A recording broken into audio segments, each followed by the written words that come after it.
Il suffit parfois d'une seule décision pour transformer un destin. Salut Alexandre, Bonjour Chloé, tu vas bien? bien et toi? Bien, merci.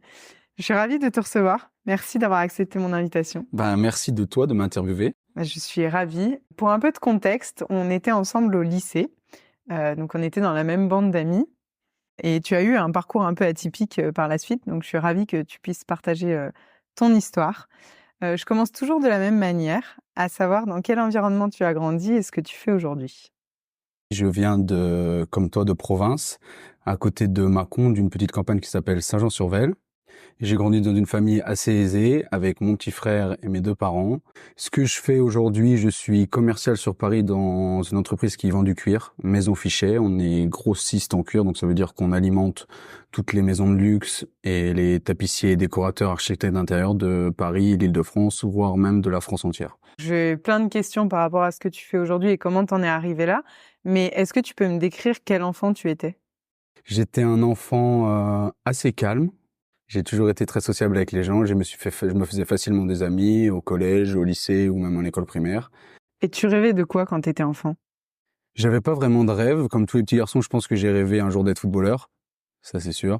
D'être footballeur, d'être reconnu, de gagner de l'argent, de réussir grossièrement ma vie en fonction des standards, de faire plaisir à mes parents. Mes parents me voyaient, on va dire, quand j'étais petit, plutôt avocat, plutôt architecte. Ils avaient des grandes ambitions pour toi. Mes parents avaient beaucoup d'ambition pour moi, que j'ai pas toujours su remplir. J'ai eu un parcours scolaire un peu chaotique, un peu, comme tu as dit, atypique à ce niveau-là.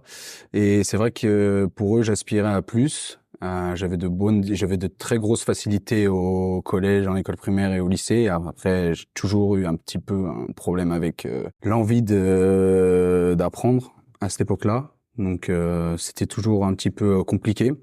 Mais c'est vrai qu'ils avaient un petit peu de grosses attentes à ce niveau-là. Après, la vie a fait que j'ai pris un autre chemin. Je n'avais pas vraiment de rêve ou de métier en tête à cet âge-là, en tout cas pour l'instant.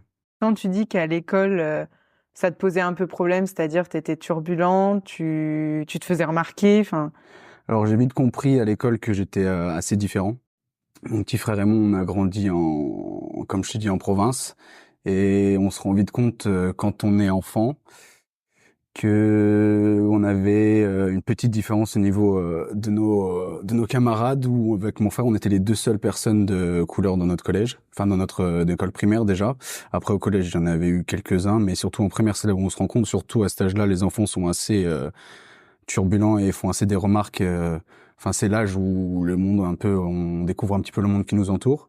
Et c'est vrai qu'on s'est vite rendu compte qu'on était différent des autres enfants, donc c'est une enfance assez spéciale, car avec mon frère, on est originaire tous les deux de Colombie, mais on est adoptés par des parents français. Et on comprend très vite que quand les enfants attendent leurs parents à la sortie de l'école, et que c'est des parents blancs qui viennent les chercher, mais que eux sont aussi blancs, nous, en étant de couleur, on a vite compris qu'il y avait quelque chose, pas qui n'allait pas, mais quelque chose qui était différent. Et donc très jeune, on s'est posé des questions. Très jeune, on a eu des remarques de nos camarades. Et très jeune, nos parents nous ont expliqué que oui, on venait de Colombie, on était adoptés. Donc après, ce n'était pas un frein, c'était juste une différence qui était visible et qui a un petit peu marqué notre enfance, dans le sens où forcément, quand on connaît pas vraiment ses parents, mais qu'on reçoit de l'amour de la part de deux autres parents, on vit différemment des autres enfants, qu'on le veuille ou non, en fait. Avec mon frère et beaucoup d'autres enfants qui sont dans ce cas-là, on a une vision du monde et une vision des choses, et on ne perçoit pas les choses pareilles que toi ou les autres, en fait. C'est est-ce que tu peux en dire plus par rapport à cette vision que tu as?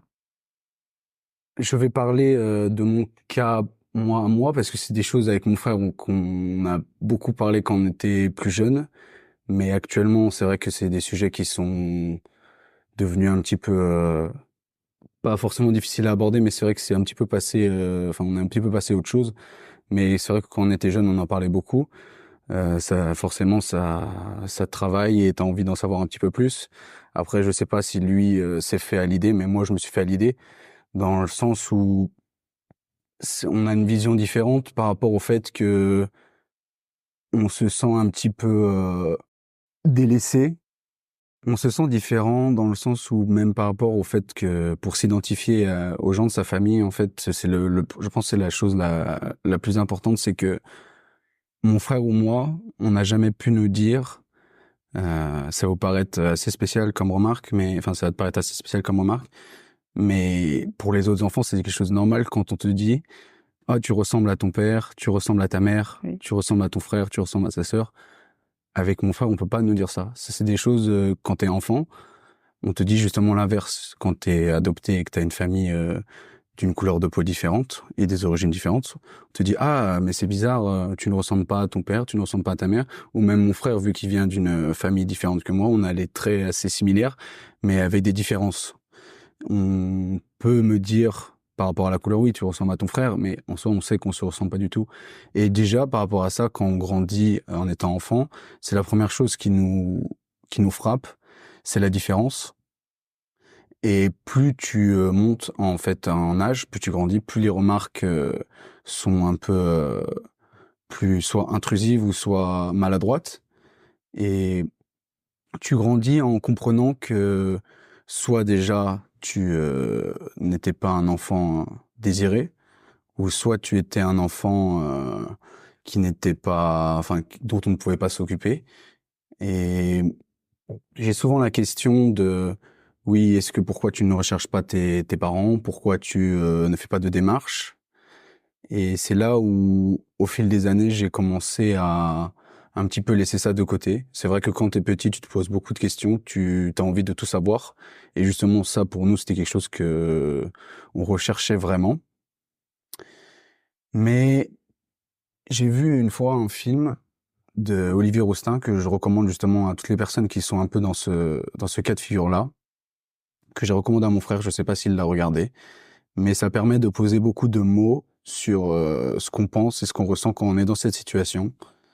Ça s'appelle Wonder Boy, mais pour ceux qui n'ont pas vraiment la traduction exacte, ce serait plus enfant prodige en anglais, mais c'est plutôt dévié dans le sens où Wonder Boy, c'est quelqu'un à qui il arrive des choses, des bonnes choses, mais qui n'étaient pas prévues. Et c'est un petit peu les choses qui sont arrivées à Olivier Rousteing. Pour Olivier Rousteing, pour ceux qui n'ont pas la référence, c'est le directeur artistique de Balmain. Et lui, il est né sous X, donc c'est grosso modo le même cas de figure que mon frère et moi. Et lui, justement, dans le film, il entreprend de rechercher sa mère biologique, mais pour pas spoiler ceux qui ont envie de regarder, il ne découvre pas des choses Enfin, il découvre des choses, mais pas forcément ce qu'il avait envie d'entendre ni de savoir. Et moi, justement, quand on me pose la question, je me dis que si c'est le même cas de figure, c'est des choses que je ne veux pas savoir non plus.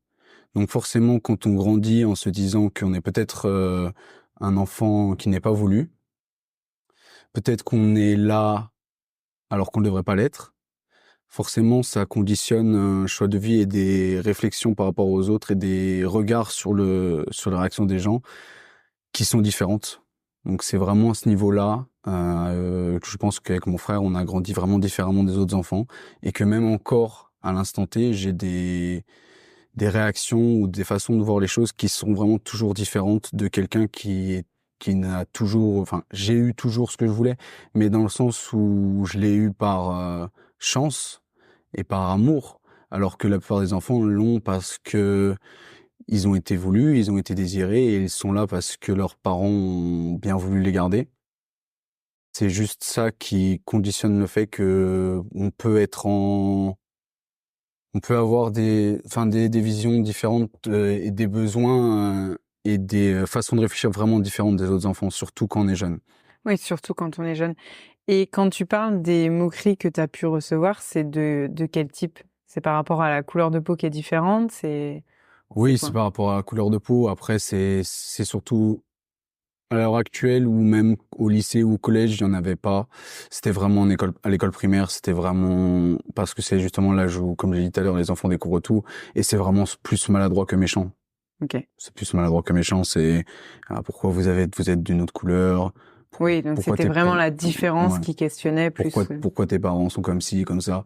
Mais encore une fois, par contre, ça vient du fait qu'on a grandi en province. Si j'avais grandi à Paris ou Lyon, dans des milieux beaucoup plus multiculturels, Oui. Ça aurait été vraiment différent. On aurait été mélangé à plein d'autres origines. Je pense que la plupart auraient pas fait forcément attention. Et comment tu réagissais, justement, dans ces moments-là? Ben, soit tu ne réponds pas, ou soit tu cherches une explication. Et c'est là où, du coup, très jeune, avec mon frère, on s'est posé des questions et on a eu les réponses très jeunes aussi. Ça, c'est quelque chose qui a été fait de la part de mes parents qui est très, très bienveillant. C'est qu'ils nous ont toujours mis au courant, ils nous ont jamais rien caché. Donc, on a toujours su d'où on venait. Et enfin, j'en voulais pas à mes camarades, dans le sens où, même moi, à leur place, peut-être que j'aurais pu poser ces questions. Oui, oui, c'est de l'innocence quand on est enfant. Et est-ce que tu as des bonnes relations avec tes parents adoptifs? Est-ce qu'à un moment donné, tu as voulu être un peu rebelle par rapport à cette histoire ou tu as accepté? Alors non, j'ai toujours accepté. C'est une chance.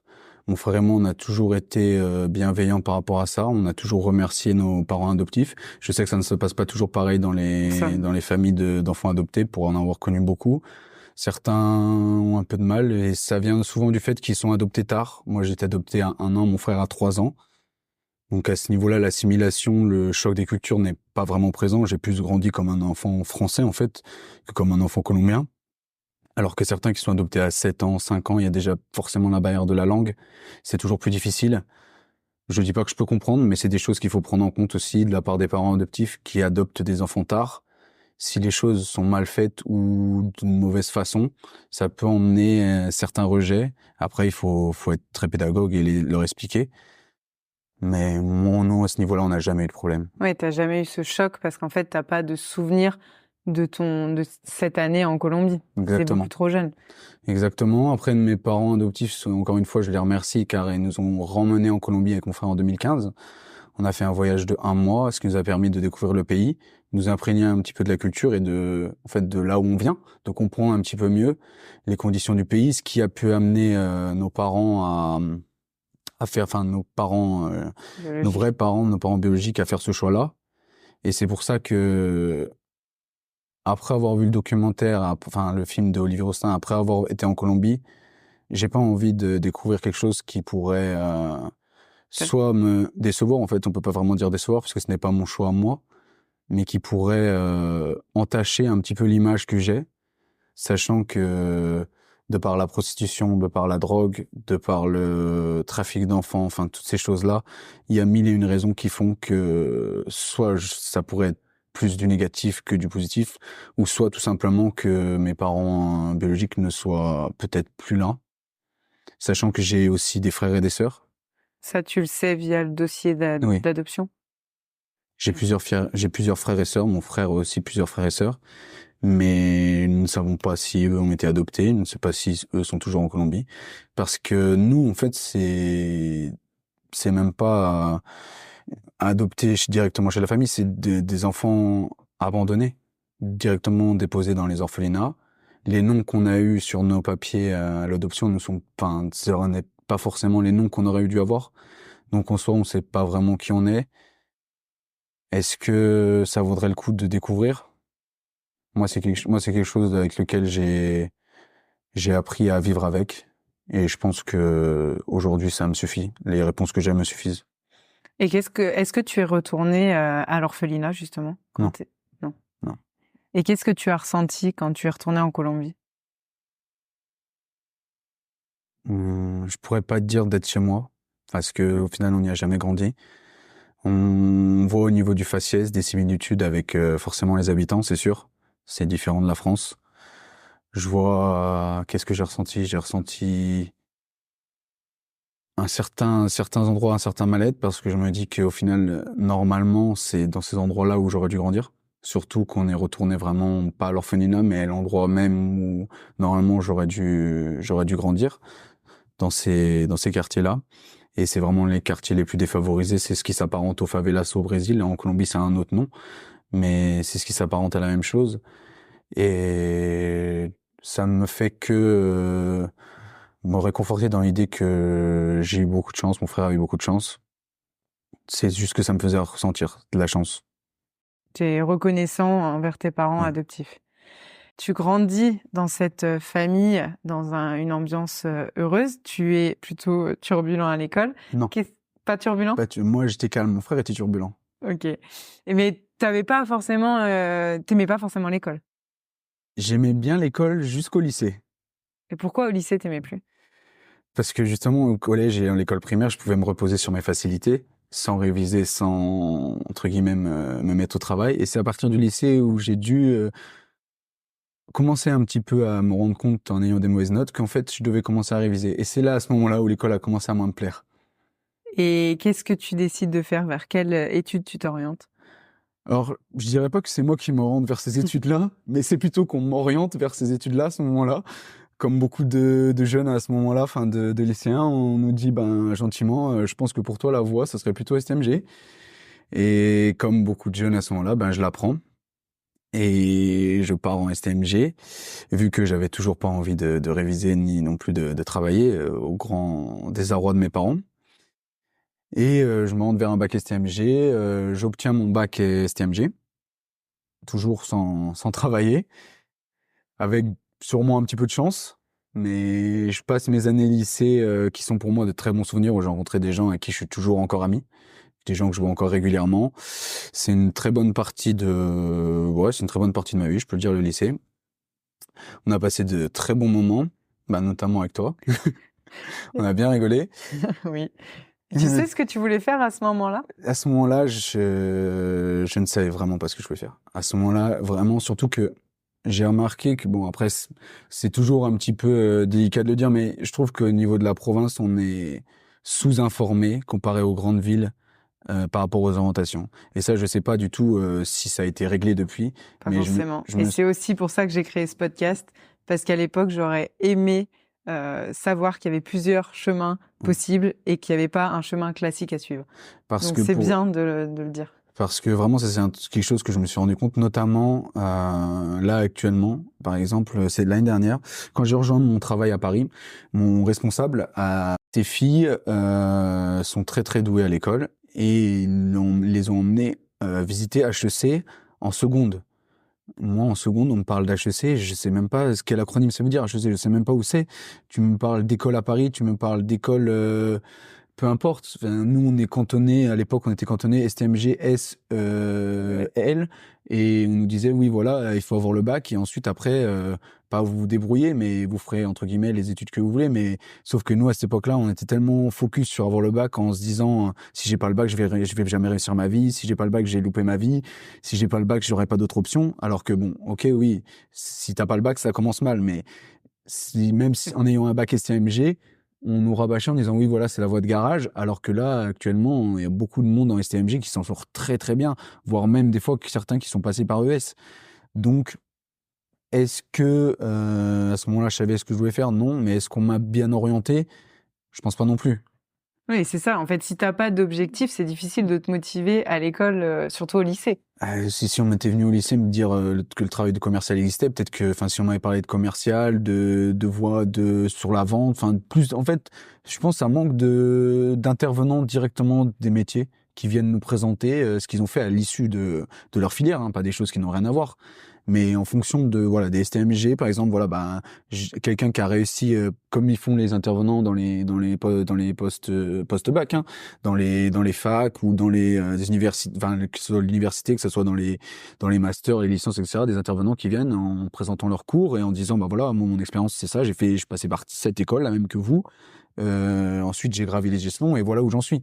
Pour qu'on voit un petit peu où est-ce qu'on peut se cantonner en faisant un bac, enfin, si on se cantonne à un bac STMG. C'est bien d'avoir des rôles modèles. C'est ça, exactement. C'est ce qu'on n'avait pas à l'époque. Exemple, nous, on va pas par nous dire les STMG, vous allez rien faire de votre vie. Oui, en pas plus, on vous grand-chose. le disait. Ah, pour le coup, ça c'est réel. Oui. Tu passes le bac, qu'est-ce que tu décides de faire ensuite? Je passe le bac, étant donné que j'ai un mauvais dossier, je ne suis pas pris dans les écoles que je veux faire, sauf la fac de droit à Dijon, je suis pris. Je sais pas pourquoi. Pourquoi la fac de droit? Parce qu'il fallait mettre des facs. À cette époque-là, tout le monde avait mis au moins une fac pour pas se retrouver sans rien. Donc je fais pas illusion à la règle, je mets la fac de droit.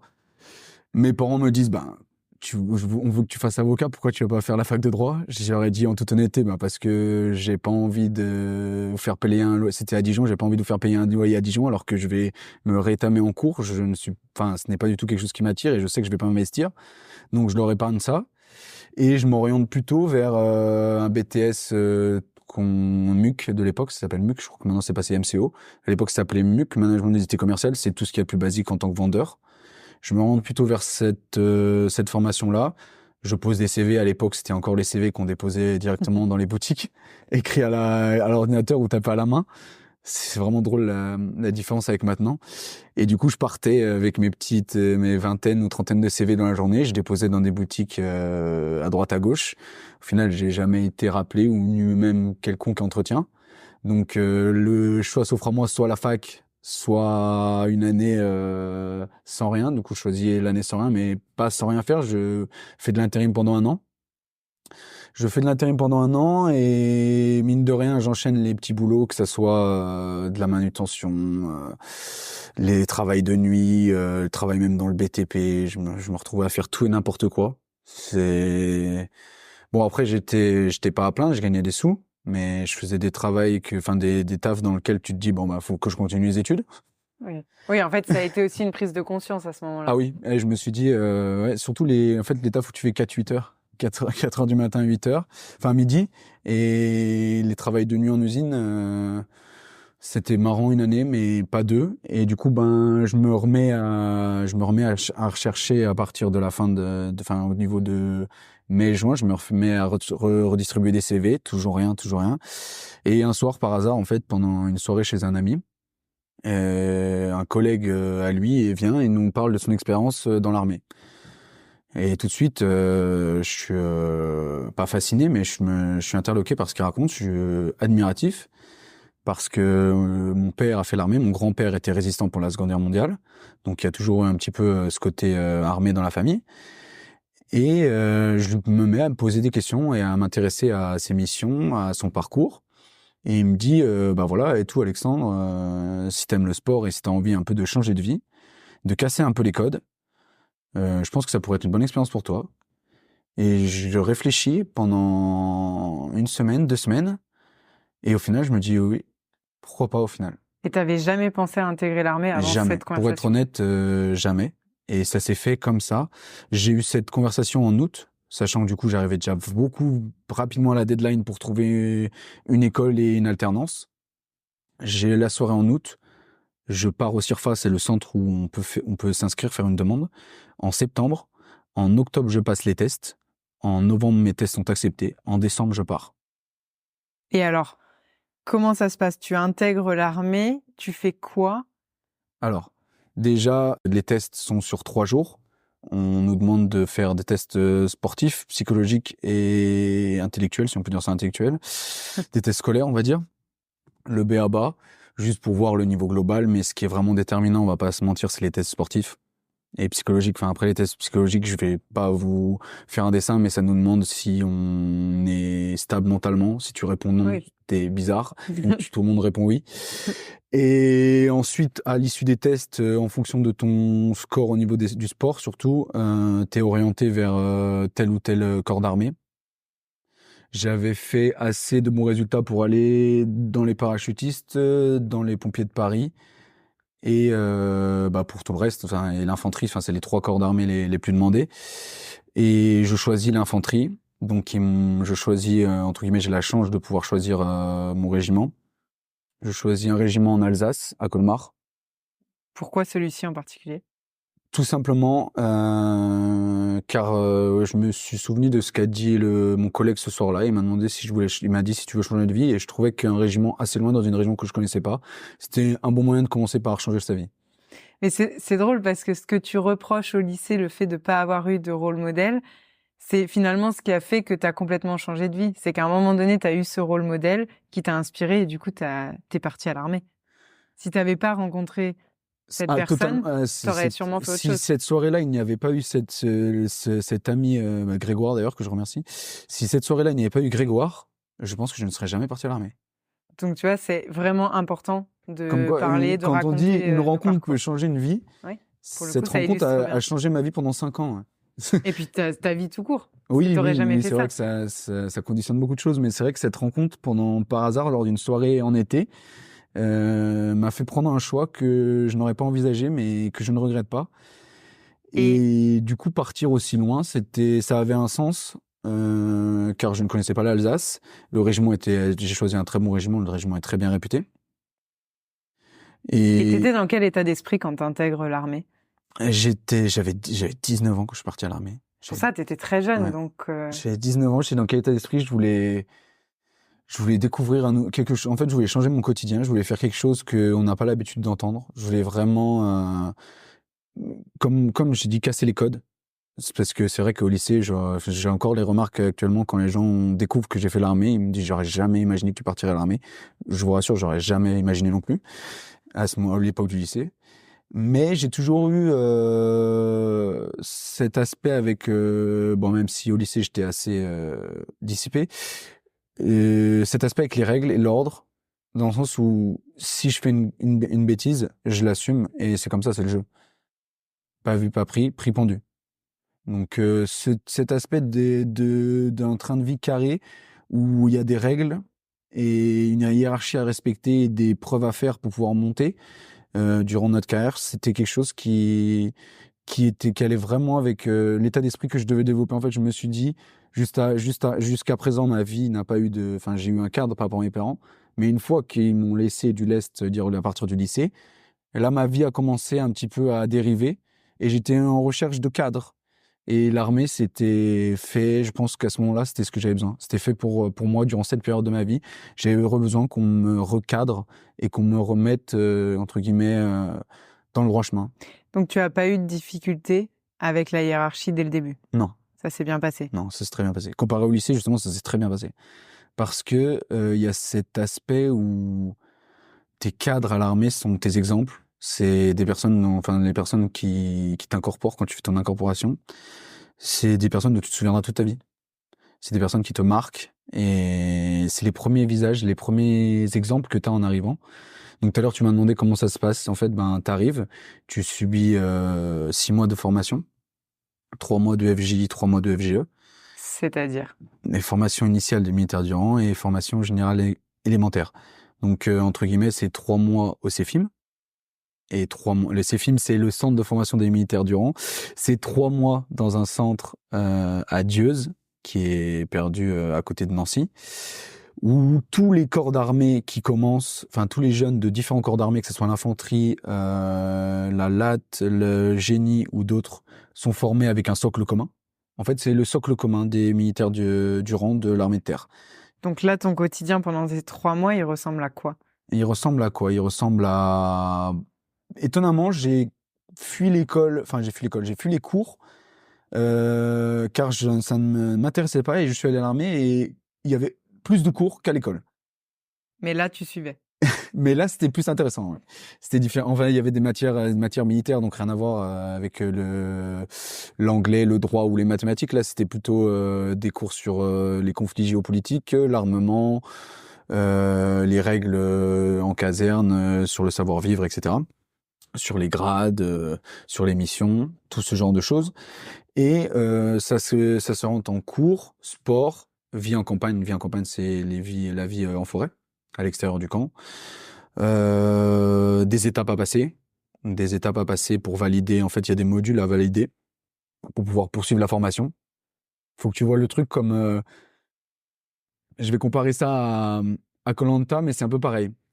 Les 3 mois, les 6 mois sont tellement durs que on a commencé, on était à peu près 46, 47, on finit les 6 mois, on est 21 ou 22 de mémoire, ça fait 7 ans, mais c'est à peu près ça. Et parce que c'est dur mentalement et physiquement ou vraiment juste mentalement? Mentalement, physiquement, dans le sens où physiquement, il y a les épreuves sportives les attendus sportifs sont pas hyper exigeants, mais c'est la stimulation constante à l'effort qui est exigeante dans le sens où à n'importe quel moment on peut nous réveiller, on peut nous faire courir, on peut nous faire du sport pour tout et n'importe quoi. Et psychologique, on va dire, c'est ce qui peut jouer. Moi, ça m'a jamais vraiment affecté dans le sens où ce que j'avais demandé à partir de loin, c'est que je me sentais prêt, mais certains n'ont pas vraiment pris en compte cet aspect psychologique parce que ce qui fait beaucoup défaut aux gens, souvent, c'est l'éloignement. Soit envers leur copine, leur femme ou ces choses-là, ou soit envers leur famille ou leurs amis, dans certains cas. Donc c'est 6 mois à tenir en serrant un petit peu les dents. Et toi, tu as tout de suite trouvé ta place dans ce nouveau mode de vie? C'est difficile. En fait, je pense que comme on te l'explique, en fait, je pense, et ça peut paraître bizarre pour certains, mais personne ne naît personne n'est né en étant militaire, enfin, fait pour l'armée. L'armée façonne les hommes, mais personne ne naît militaire. Il y a personne qui Mm. se grandit pendant l'enfance, qui a envie si, des gens ont envie de faire militaire, mais ce que je veux dire, c'est que rien n'est conditionné durant ton enfance ou, à part si t'as des parents qui sont dans ça. Mais sinon, ta place, tu la prends au fil de la formation. Tu te situes au fil de la formation. C'est pas, tu arrives et que tu dis, bon, bah, moi, je suis à ma place, je suis comme ça. C'est non, tu vas faire tes 3 mois, ensuite tu vas faire tes autres 3 mois. Et durant tout ça, c'est là où tu vas trouver ta place dans le groupe. Et après, ta place par rapport à ton évolution. Car soit tu envisages, c'est comme un petit peu un parcours c'est comme dans le monde civil. Soit certains sont faits pour être restés, on va dire, commandés, soit certains sont faits pour commander. Et c'est au bout des 6 mois que tu prends un peu ces premières décisions ou c'est après? Tu vois déjà au bout des 6 mois, déjà, de par tes résultats et de par les rapports qu'ont tes cadres avec toi, si tu es dans l'optique, on va dire, d'être amené à aspirer à plus. Parce que l'armée, c'est comme tous, et il y a le réseau qui joue aussi. Et le fait d'être apprécié et d'être reconnu par ces cadres va encourager le fait qu'ils proposeront des stages plus facilement ou que tu auras accès plus facilement à certains stages qui peuvent te faire monter en compétences. Après, bien sûr, si tu es vraiment humainement mauvais, mais que tu es bon, tu monteras quand même. Mais le fait de passer les 6 mois, ça va quand même te conditionner, tu vas quand même, et eux surtout vont pouvoir voir qui est apte à commander ou à être commandé pendant tout son contrat. Et toi, du coup, tu finis par faire quoi? Commander. Et comment ça se passe? Est-ce que tu peux décrire un peu ces années à l'armée? Bon, ça se passe bien, je passe mes stages, je réussis mes stages, je monte en grade, je commande très rapidement. Au bout de 2 ans, je passe caporal.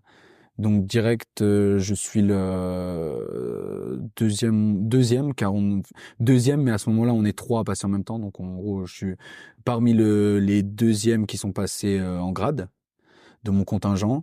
Et tout de suite, j'ai des responsabilités et tout de suite, c'était ce à quoi j'aspirais. Je ne voulais pas du tout passer 5 ans à ne pas voir autre chose. Le but, c'est de monter en compétence et on va dire, de rendre plus intéressant la chose. Et c'est Et quoi ton rôle à ce moment-là? Tu à fais ce quoi? moment-là, je suis chef d'équipe, caporal chef d'équipe, donc ça veut dire que j'ai sous ma responsabilité 3 à 4 personnes. Comment ça se passe? Parce que toi, ça te paraît évident, mais pour quelqu'un qui vient du monde civil, Alors, pour te dire, ça veut dire que soit tu les gères au quartier, ça veut dire au régiment, soit tu les gères au régiment, donc tous les jours, soit tu peux être caporal de jour, soit caporal de semaine. Donc là, ça veut dire que tu as en charge la section, de réveiller le personnel, de leur faire les TIG, c'est-à-dire le ménage, de les rassembler, de les emmener au sport, de les emmener en cours, de les emmener à droite, à gauche. Enfin, s'il y a le moindre petite chose à faire, eh ben c'est toi qui es le porte-parole du sergent de jour et c'est toi qui, on va dire, fais en sorte que les choses se passent bien. Ça, c'est pour la vie en compagnie au régiment. Et après, c'est la vie sur le terrain au combat, parce que nous, infanterie, on est combattants. C'est de gérer 3 à 4 personnes, voire 2, la plupart du temps, c'est plus 2 ou 3, au combat. Donc ça veut dire que tu as sous tes ordres 2 personnes. et quand tu dis sur le terrain, tu as pu aller où, par exemple? Alors j'ai eu la chance de partir très jeune, juste après ma formation en Guyane. À 19 ans, j'étais déjà en Guyane. C'est à ce moment-là, vraiment en étant en Guyane, que j'ai réalisé que pour le coup, j'avais changé de vie. Car il y avait vraiment un décalage entre mes amis de l'époque qui avaient 19 ans et qui étaient soit en cursus normal de cours ou déjà en alternance, ou enfin voilà leur train-train quotidien de civil, et moi qui étais à 4000 kilomètres voire plus en Guyane pour l'armée française au fin fond de la jungle équatorienne. Quand tu es en Guyane, ton rôle, c'est quoi? Comment ça se Alors, passe? à ce moment-là, en Guyane, je suis pas encore chef d'équipe, donc mon rôle là, tout simplement, c'est de faire ce qu'on me dit. Je suis GV. Et l'armée française lutte contre l'orpaillage illégal en Guyane. Ça veut dire que vu que la Guyane appartient à la France, il y a soit des Guyanais, soit des Brésiliens ou autres personnes d'Amérique du Sud qui viennent en Guyane et qui récoltent l'or illégalement. Mais sauf que du coup, c'est du vol. Et nous, on a comme travail, enfin là-bas, notre mission, c'est de faire la chasse à ça. Donc, on va dans les zones où ils pratiquent cette extraction d'or. Et soit on casse leur matériel, soit on les arrête, soit on les fait fuir. Mais en tout cas, on met fin à l'activité. Et t'as pas eu peur à ce moment-là? Non. Peur par rapport à quoi? Peur par rapport à ma vie? La situation, ta vie. Non, en Guyane, les personnes à qui on a affaire sont conscientes des risques qu'elles prennent en jouant avec l'armée française, donc elles ne vont pas se risquer à engager un conflit, en tout cas un conflit direct. La plupart du temps, quand on allait sur les placers, ça s'appelle les zones où ils extraient l'or, c'est des placers, ils partent et en reconstruisent un la journée d'après. D'accord. C'est le policier et le voleur, tout simplement, mais dans la jungle.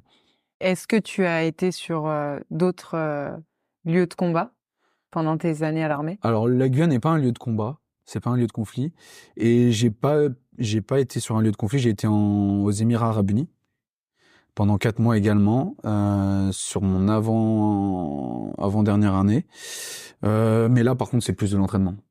Là, c'est plus de l'entraînement. On est sur une base qui est à côté de Abu Dhabi, dans le désert. Donc, les conditions en dehors de la base sont très exigeantes. C'est différent. La Guyane, c'est très exigeant aussi, mais c'est assez humide et c'est très lourd. Là, aux Émirats Arabes Unis, c'est juste très chaud. Il fait vraiment extrêmement chaud. Par exemple, à titre d'exemple, le matin, vous vous levez, il est 7 heures, il fait déjà 30.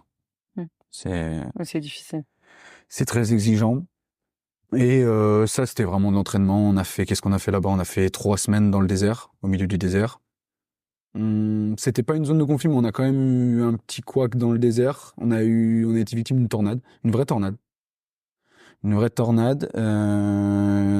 On va dire c'est la seule situation un petit peu dangereuse que j'ai connue, car au final il y a pas eu de mort, mais il y a eu des blessés graves qui ont été rapatriés en France. Enfin, je vais pas faire de dessin. Tu prends une tornade. Enfin, le camp a été détruit. Il y a des gens qui ont été pris dans la tornade. J'ai un ami et tout qui a dû arrêter l'armée, car Donc, il a été blessé. il a à cause été happé par la tornade, soulevé de son lit. Et il a fini dans un container quelques mètres plus loin et il a dû arrêter l'armée car il a eu le bras cassé, des côtes cassées et il a jamais pu reprendre.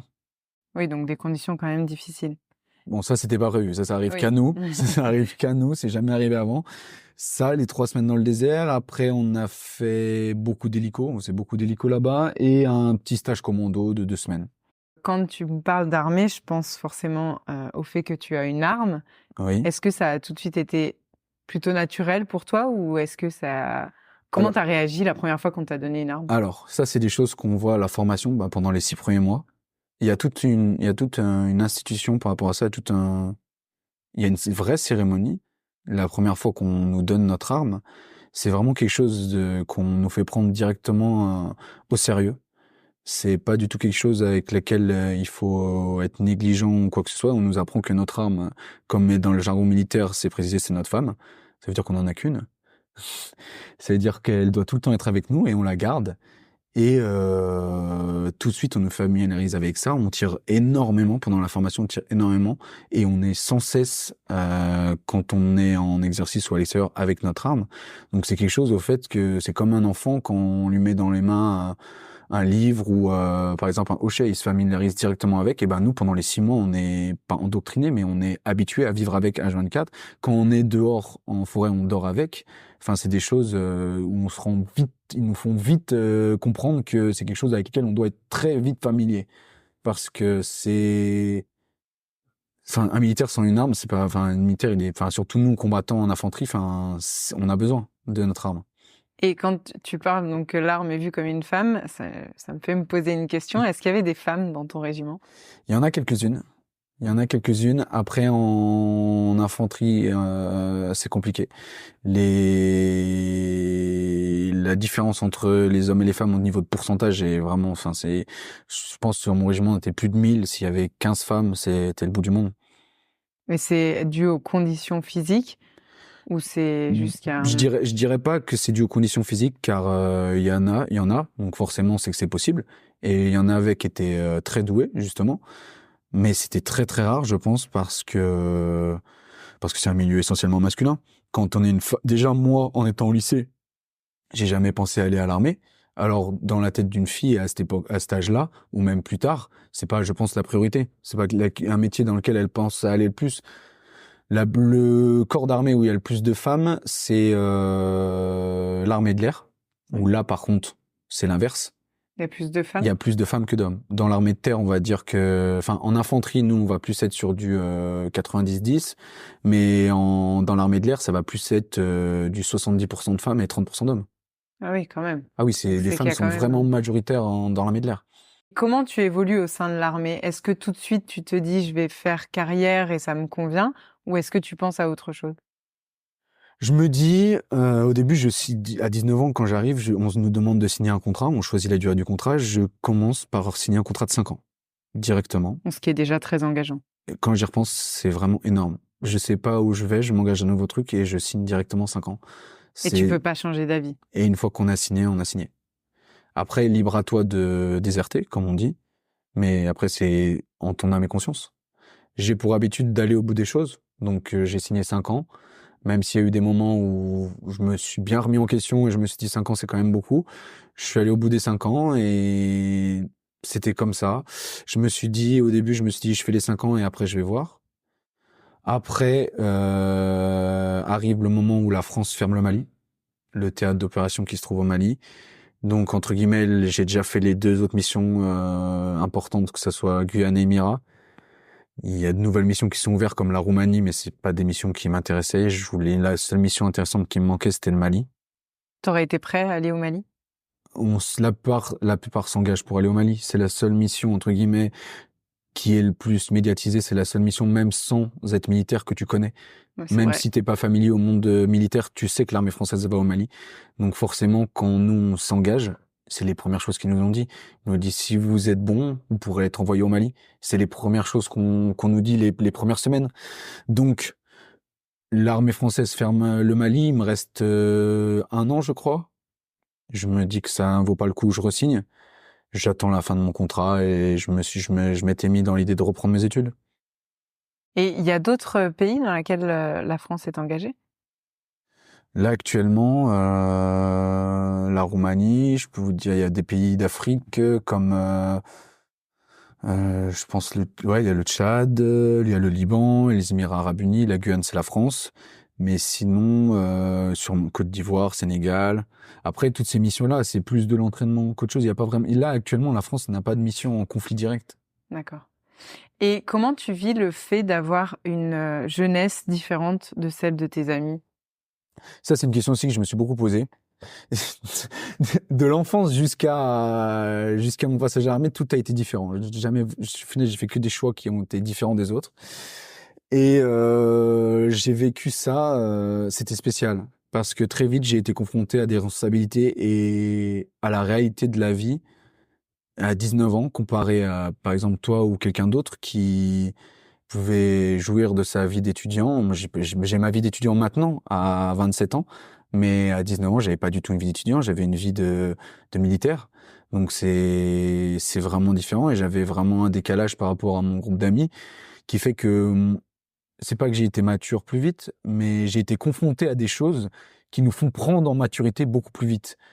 Et ce déclic, je l'ai eu par rapport à ma vision de voir les choses directement après les 6 premiers mois. Et vraiment, je sais pas si on est endoctriné, mais c'est vrai direct après la formation, j'ai vu la différence avec mon entourage.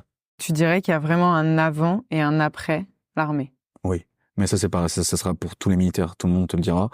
Il y a toujours un avant et un après. Et qu'est-ce que tu retiens le plus de ces années à l'armée?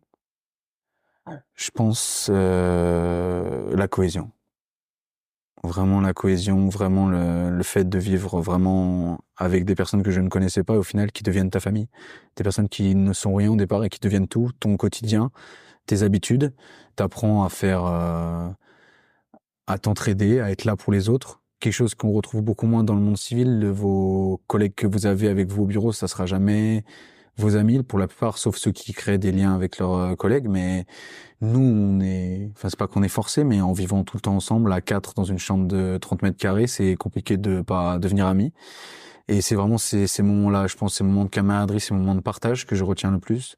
Car c'est des gens, au final, que j'ai rencontrés il y a 7 ans, mais que je garderai toute ma vie. Ce sera des amis que j'aurai toute ma vie.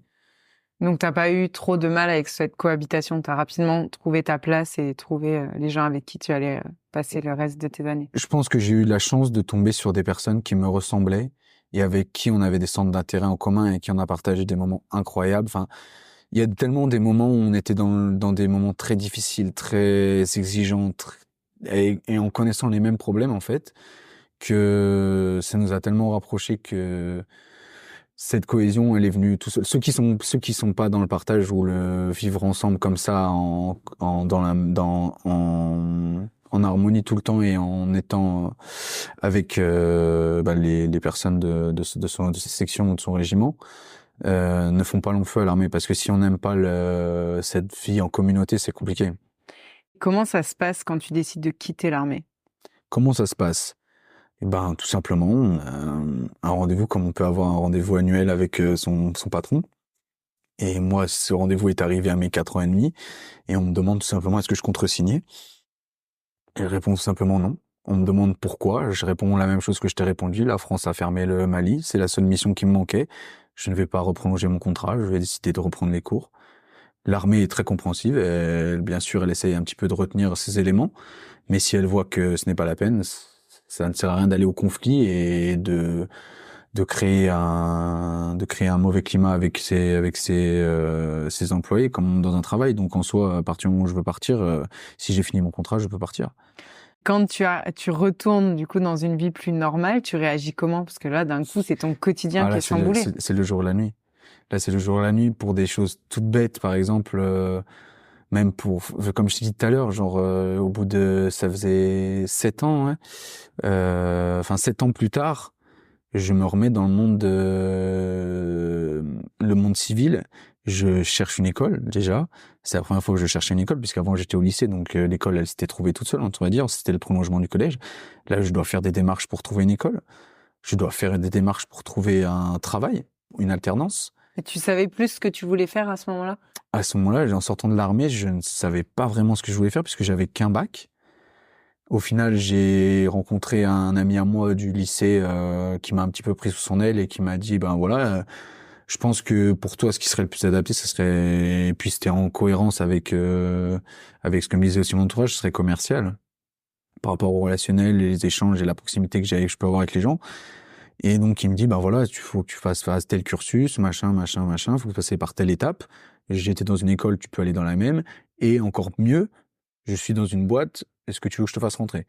Donc en soi, ma première année, j'ai envoyé quelques CV à droite à gauche, mais chose que j'avais pas fait depuis un moment. Déjà recréer un CV, envoyer des CV. La dernière fois que j'avais envoyé des CV, c'était en main propre, je les avais donnés. Là, je devais les envoyer par mail. Oui, tout avait changé. Hein. Je devais me faire un LinkedIn, quelque chose avec lequel j'étais pas du tout familier, quelque chose qui était tout nouveau pour moi. Enfin, quand on vit un petit peu dans l'armée, on est un peu dans une bulle. Ça veut dire que on a l'impression que tout tourne autour de nous. Mais sauf que pendant 5 ans, le monde s'est pas arrêté de tourner, le monde a continué. Et il y a plein de choses qui ont évolué, et notamment ce genre de choses auxquelles ça peut paraître tout simple pour les gens qui ont continué leurs années avec. Mais pour moi, l'armée, j'avais pas besoin de LinkedIn. Et là, d'un seul coup, on parle d'un réseau professionnel où on doit s'inscrire pour pouvoir discuter et se mettre en contact avec d'autres gens qui font un autre travail.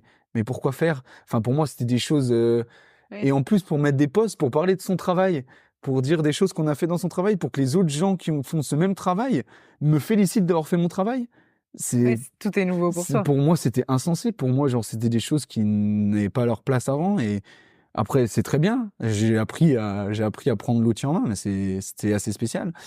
Et donc, je refais ces démarches-là et je reprends les cours dans tout ce qu'il y a de plus simple, un BTS. Et à ce moment-là, t'es motivé, ça se passe mieux, l'école? À ce moment-là, je suis à fond. À ce moment-là, je reprends mon BTS, je suis à fond. Pour la première fois, je suis un bon élève. Je ne suis jamais en retard. J'ai des bonnes notes. Mais t'es beaucoup plus mature aussi. Oui. Tu sais pourquoi t'es là. La différence, c'est que les gens dans ma classe ont 18 ans. Moi, quand je reprends les cours, j'en ai 25. Et ce décalage te dérange pas? Ce décalage me dérange parce qu'à la fin de l'armée, j'étais en charge d'incorporer les nouveaux. J'étais dans la section instruction, donc ça veut dire ceux qui forment les nouveaux qui arrivent, comme moi, on m'a formé quand je suis arrivé. Et les nouveaux que je formais avaient l'âge des gens avec qui maintenant je me retrouvais en cours. Donc ça veut dire que vraiment, genre, j'ai arrêté mon contrat le 25 septembre, le 26 septembre, j'étais en cours. Donc ça veut dire que quelques mois avant, les gens de cette génération-là, je leur rythmais leur quotidien. Leur quotidien était rythmé par mes ordres. Et là, du jour au lendemain, je dois composer en étant au même statut qu'eux. Ouais. Je repars de zéro. Au début, c'était dur. Parce que pour moi, à 25 ans, j'avais la maturité du fait que j'allais en cours et que c'était important et que j'avais vraiment besoin de ça. La différence avec l'époque où j'étais allé en cours et je voyais pas. Et c'est très dur au début. Et au final, après, le recul que je prends par rapport à ça me rattrape et me dit, à cet âge-là, je faisais pareil. À cet âge-là, j'avais pas conscience que c'était important. Ils ont pas conscience que c'est important. Donc au final, je vais prendre sur moi et je vais faire mon année. Ça va bien se passer. S'ils veulent pas travailler, ils veulent pas travailler. Mais moi, je vais travailler. Et j'ai réussi mes 2 premières années de BTS. Et là, au final, cette année, je fais ma dernière année en licence. Et je suis toujours motivé. Ça se passe très, très bien. Qu'est-ce que tu espères pour ta vie future? Alors, qu'est-ce que j'espère? Tout simplement pouvoir continuer dans cette branche-là. J'ai pas fixé de branche particulière, enfin, j'ai pas fixé de secteur particulier. Pour la première année, j'étais dans la location de voitures. Là, les 2 dernières années, je suis dans la vente, la vente de cuir. Est-ce que je continuerai dans le cuir? Je ne pense pas. L'année prochaine, je pense partir 1 an à l'étranger pour apprendre l'anglais. Après, donc, t'as des toutes nouvelles ambitions. Des toutes nouvelles ambitions. Tout est cadré, tout est planifié dans ma tête. L'année prochaine, je pars en Australie apprendre l'anglais pendant 1 an. L'Australie, après, ce sera peu importe le pays anglophone. C'est vraiment qu'il me faut la notion de bilingue. Et après, j'envisagerais, ça reste l'utopie, d'aller travailler en Suisse, toujours en tant que commercial. Après, peu importe le secteur. Et qu'est-ce que tu dirais au Alexandre qui était au lycée, qui ne voulait pas travailler, qui ne savait pas quoi faire de sa vie? C'est bête, mais d'écouter en cours, d'aller en cours. Parce qu'au final, je me rends compte que là... Après, je ne regrette pas les années d'armée, mais c'est parce que ça m'a apporté beaucoup de choses, j'ai rencontré des personnes incroyables, mais ça aurait été plus facile et j'aurais pu plus rapidement arriver à ce que j'aspire comme projet de vie si j'avais été en cours. Oui, mais au final, ça t'a appris d'autres choses. Après, c'est pas grave, il n'y a pas qu'un chemin pour arriver à destination. Tous les chemins mènent à Rome. Donc, si moi, j'ai fait le choix de partir 5 ans à l'armée et de reprendre les cours après et de faire le chemin inverse des autres, eh ben, c'est pas grave. Et quel est ton mantra? La petite phrase que tu peux te répéter et qui t'aide dans la vie? Alors, la petite phrase que je me dis régulièrement et que je me disais surtout pendant mes débuts à l'armée et que je répétais à mes camarades pour passer quand c'était des moments difficiles, c'était que justement, et ce que je me dis encore quand il m'arrive des mauvaises choses, enfin que le karma entre guillemets s'acharne sur moi, c'est que à l'inverse, on dit souvent que les bons moments ont toujours une fin, et moi je préfère dire que les mauvais moments ont toujours une fin. Ça veut dire que on va passer par des étapes difficiles, on va passer par des moments très difficiles, c'est sûr, mais ça a forcément une fin. Il y a forcément à la sortie quelque chose de positif. Après la pluie vient le beau temps. C'est une autre façon de dire ça, mais oui, les mauvais moments ont toujours une fin. C'est une belle phrase. T'as un état d'esprit qui est plutôt positif, du coup. En étant militaire, c'est mieux. En étant militaire, c'est mieux de voir les choses comme ça, parce que sinon, c'est compliqué. Et je t'ai demandé d'emmener un objet. Est-ce que tu peux me dire quel est cet objet et pourquoi celui-ci? Alors, l'objet que j'ai emmené, c'était un drapeau de la Colombie, mais j'ai aussi également un drapeau de la France, et le problème, c'est que j'arrive pas à me départager entre les deux. Donc, je pense qu'on pourrait faire un drapeau commun. Pourquoi tu as choisi cet objet? Car le drapeau de la France, en fait, pour être honnête, est chez mes parents, et je l'aurais emmené à Paris, mais je trouve que c'est assez symbolique dans le sens où là, pour l'instant, il est chez mes parents. C'est un peu preuve que, pas que c'est derrière moi, mais que j'ai fait table rase de tout ça. Et ça fait le drapeau de la Colombie, oui, tu veux dire? Oui, ça fait partie de moi. C'est quelque chose dans lequel je garde, mais qui est bien là où il est. Et là, actuellement, le drapeau que j'ai dans ma chambre, c'est celui de la France, qui fait sens par rapport à mes années d'armée et par rapport un petit peu à ma vision des choses actuellement. Quand j'étais petit, je me cherchais plus, donc j'étais plus dans cette recherche d'origine. Là, actuellement, maintenant, je sais un petit peu plus qui je suis, et je trouve que c'est assez représentatif. Ça a fait sens pour toi d'être dans l'armée française avec le parcours que tu avais? Ben, ça aussi, c'est une chose que j'aurais pu mentionner dans l'enfance par rapport au fait qu'on est adopté, c'est que est-ce qu'on se sent vraiment toujours français? Est-ce qu'on se sent pas vraiment appartenant au pays? Et j'avais cette sensation qu'en étant à l'armée aussi, que j'étais vraiment français, que pour le coup là j'étais vraiment accepté, que j'étais parmi des personnes qui étaient pour, même si des origines différentes, mais pour un bien commun. Et ça me confortait dans l'idée où là pour le coup je n'étais plus différent. Est-ce que tu penses que l'armée t'a aidé à vraiment savoir qui tu étais? Oui. Qui tu es? Oui. Je pense qu'actuellement là, si je sais qui je suis, c'est une grande partie grâce à l'armée. C'est une belle phrase de fin. Merci beaucoup, Alexandre, Je pour t'en ton prie, c'était un témoignage. plaisir. C'est très inspirant. C'est un parcours qui est assez atypique parce que tu fais justement un peu le chemin inverse que Oui. la plupart des gens font. Et je trouve que c'est bien de le dire. Et comme on le disait avant, ce serait bien que plus de gens témoignent. Donc merci beaucoup pour ton témoignage. Je t'en prie. Et Plus de gens témoignent par rapport à leur parcours. tout type de parcours. Parce que si ça peut aider ne serait-ce qu'une personne, alors c'est réussi. Parce que toi, à l'époque, certains parcours auraient pu t'inspirer, mais vu qu'il y avait personne qui le faisait, c'est aussi pour ça que tu t'es cherché longtemps. Bah après, je pense surtout à cette façon, on va dire, de trouver sa voie, mais surtout par rapport aux questions que je me posais par rapport, comme mon frère, à nos origines, à l'adoption. Je pense qu'à l'époque, j'aurais pas été capable, ou j'avais pas envie ou la peur de saisir. En tout cas, j'ai refusé beaucoup de fois de mains qui sont tendues à moi pour m'aider ou en savoir plus ou me soutenir par rapport à ça. Je pense que si je devais dire aussi à mon moi d'avant, ça serait d'accepter de cette main qu'on nous tend. Là, je sais qu'aujourd'hui, maintenant, je n'en ai plus besoin. Mais je pense que là, si quelqu'un écoute le podcast et se reconnaît dans cette interview, comme moi, je me suis reconnu dans le film de Olivier Rousteing, il ne faut pas qu'il refuse l'aide qu'on lui tend ou les gens qui ont envie d'en savoir un petit peu plus, car je pense que lui aussi pourra en savoir un petit peu plus sur lui grâce à ça. S'il veut en parler, il peut m'envoyer un message ou elle peut m'envoyer un message.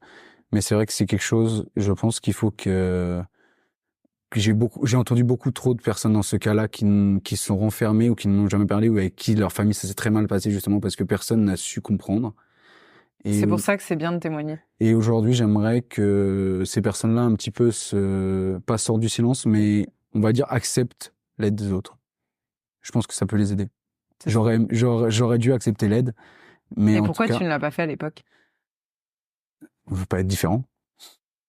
Ouais. Quand t'es enfant, tu veux pas être différent. Donc c'était juste que tu n'assumais pas cette différence. Le problème, c'est je devais l'assumer malgré moi.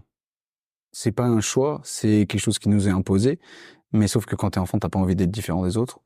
Donc forcément, l'aide qu'on te donne, et plus tu grandis, plus tu refuses. C'est qu'un sujet un petit peu tabou que tu caches. Et je sais qu'aujourd'hui, j'ai pas de mal à en parler. C'est pas un sujet dans lequel je préfère parler. Mais peut-être que si j'avais accepté d'en parler un petit peu plus tôt, de m'ouvrir un petit peu aux gens, peut-être que ça aurait pu me faire, en tout cas, arriver à ce cheminement un peu plus vite. C'est une belle conclusion. En tout cas, je mettrai ton contact si jamais certaines personnes veulent te contacter. Et merci beaucoup pour ton témoignage. Et je te souhaite plein de bonnes choses pour l'avenir. À bientôt. Merci Chloé. Salut. Merci d'avoir écouté cet épisode de l'Odyssée jusqu'à la fin. J'espère qu'il t'a plu. Rendez-vous tous les dimanches à 16h pour un nouvel épisode. En attendant, abonne-toi pour ne rien rater. À très vite.